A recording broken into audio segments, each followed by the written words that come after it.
I had an office in the transmitter building, and the office next to mine had this critter that looked like some sort of reptilian creature. It didn't like me at all. Kept calling me a Pleiad dog, and it tried to make out it had absolutely no use for me. It didn't even want to talk to me. And I think part of the problem was it couldn't reach me mentally, on the psychic level. It had to communicate physically with me. It was able to communicate psychically with the other human beings on site. And since then, I've learned of my Pleiadian background, which might be the Pleiad dog reference. Okay. We also had the stinkers, the little grays. Sphincters?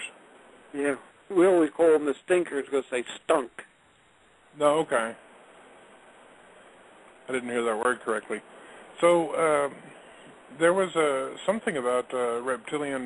That's reptilian. And he was drunk one time, or on Drano, or something. Those critters like Drano. Sodium hypochlorite. No, that's bleach. Sodium hydroxide. To down a whole glass of sodium hydroxide I was using as solder flux. And I got drunk on it.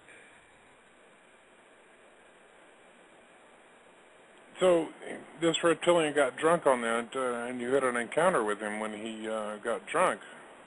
Is that right, or? I had a number of encounters with that thing. About how tall was it? I guess it was about 6.5, 7 foot tall. Okay. And so what were they doing with him exactly? What did they have him there for? As far as I could figure, that thing was there as some sort of advisor. It didn't interact with almost no one. Other than that, I don't know much about it. I'm not sure why they had the grays there also. I don't know. What kind of experiments, or do you know of any, that they did with time or time travel? Well, as I said, they had numerous missions going to Mars, to some sort of an underground base on Mars. They went to the moon, to some underground bases in the moon. They tried to project ahead, but we could only get up to about 2012, and then the whole thing fell apart.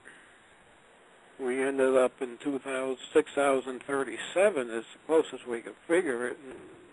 And it was a dead city with this monument in the center of the city.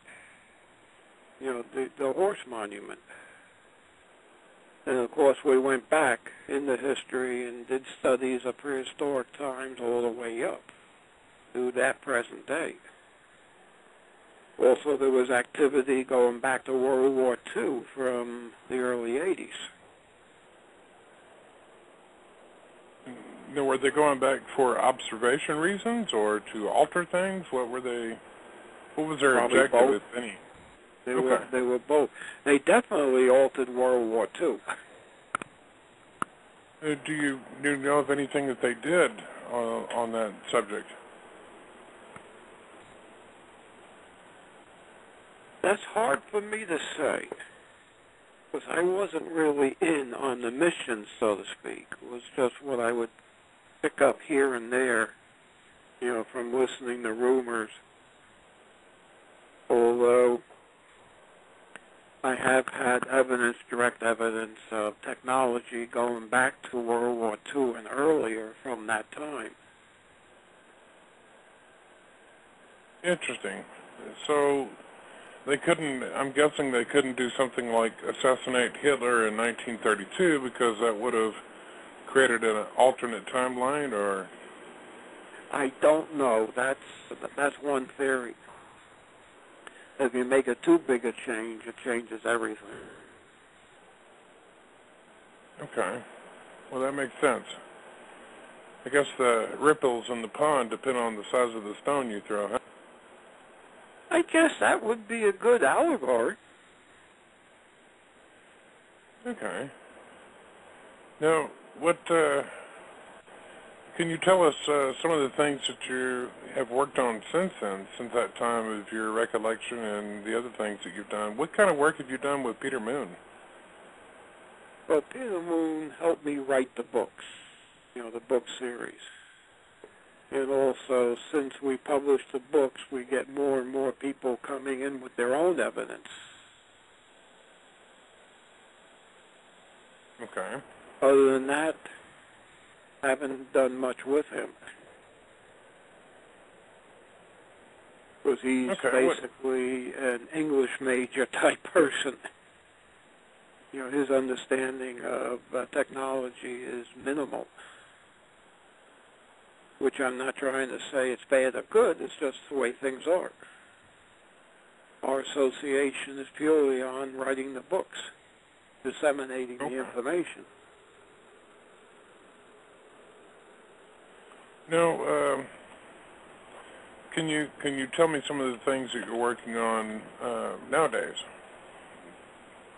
Well, I moved up here when I turned 60 years of age. I dropped the idea of being an engineer, and I've gone into almost pure spirituality, metaphysics here. And when I moved up here in 2003, I had found some tracks in the snow of what was identified to be the Grand Thunderbird, and the local elders of the local Native Americans tell me, you're a shaman, you can't deny it. I said, okay. And I've gone into spiritual work since. My main work is using the quantum physics of vacuum tubes and sound to do the same type of thing we did at Montauk, but on a much more subtle level. I'm researching using music in the quantum fields from the vacuum tube to help the human being heal themselves. I'm also working on projects to understand what aging actually is, the aging of the human animal and how to reverse it and how to slow it down. And we've gotten some degree of success on that. And I guess at this point, I'm making my extra money on repairing guitar amplifiers. I jokingly say I got to climb out from under a pile of guitar amplifiers that people bring me to repair. That's what I'm doing now. Also, I just got a brand new factory fresh amateur radio license. I'm in the process of setting up my amateur station. So that's what I'm doing. Yeah, I put a link to a YouTube video of your sound machine. Perhaps you could explain a little bit about what that does and how it works. Oh, okay. It goes like this. You have to consider what's the nature of an electron. Electron, protons, any of those tons, what we call a wavicle, which means it has wave properties under some conditions and particle properties under other conditions. Now, an electron or a photon, they're one and the same in actuality, just different frequencies. When they're going through conduction, jumping from atom to atom to atom, it's a particle. When you're launching the electron or the photon in the vacuum, it becomes a wave. And there's a whole different set of physics, whether it's a wave or a particle. Now, of course, vacuum tubes have the word vacuum. Well, a vacuum tube it's a device that has a heated surface called a cathode. Electrons boil off the cathode, go into the vacuum. In other words, you convert from particles to waves. What's known as the control grid controls the wave flow to what's called the anode or the plate. And when you convert the electron flow from particle to wave, what actually happens is it crosses all the different quantum realities within that space. In a sense, it makes a very small, miniature, tiny quantum singularity. And this is what gives the pleasant biological effects of vacuum tubes with people. You know, all your musicians, they all want vacuum tube guitar amplifiers. That's the biggest use of vacuum tubes right now is guitar amplifiers. They're still manufacturing them. And when you use a vacuum tube audio amplifier in the correct way and optimize it such as I have, you get quantum or psychic effects along with the sound. And that's what I've been working with. Okay, there's a doctor, I can't remember his name right now, I've got it saved somewhere, that has been showing people how different sounds hit or affect certain DNA within your body. So yes, this is true. It produces this is very true. chemical. Yeah, I can imagine. That's why people get so upset when somebody goes down the road thumping a loud radio, because it's affecting their DNA in a certain way. It can.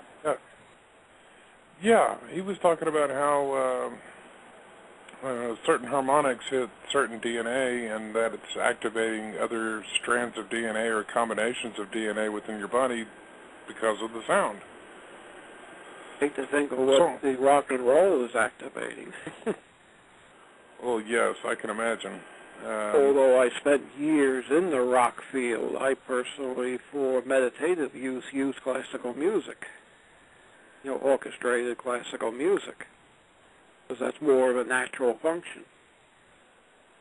Yes. I agree. So, your sound machine, do you use it as therapy or healing of people, or how do you use it exactly? Number one, I am not a qualified medical practitioner of any type. So I cannot say to heal anything. All that's known by the medical field is that playing a person music will help them heal. And that's what I'm working with, using music to help people heal themselves. I'm not going to tell you that it heals a hangnail. Yeah, there's a woman. If you are healing from some problem, from some operation or whatever, you listen to music, you listen to full spectrum music, it will accelerate the healing. That is pretty much documented. I like to call it musical meditation. And of course, the genetic effects are somewhat known, and I'm using that to attempt to regress the aging of human beings with some degree of success. Okay. I just don't have enough volunteers to go much further with that. And living on social insecurity, I really can't hire anyone. So a lot of this work is running very slow. There was an interesting woman I heard on a BTR show last year that was talking about the metaphysic or healing work that she does. And she will have our clients sit in a tub of water and play a song that they really enjoy, and they put a speaker right next to the bathtub so it affects the water. Mm-hmm. And what she was saying is the energy goes into the water that you're sitting in, and since your body is 70% water, the energy of that music goes through the water and directly into your body that way. Mm-hmm. Is that anything that you've tried working with or done? No, basically, no, I don't work with water. Basically, I build a sound field. And I immerse the person, if you want to call it that, in the sound field.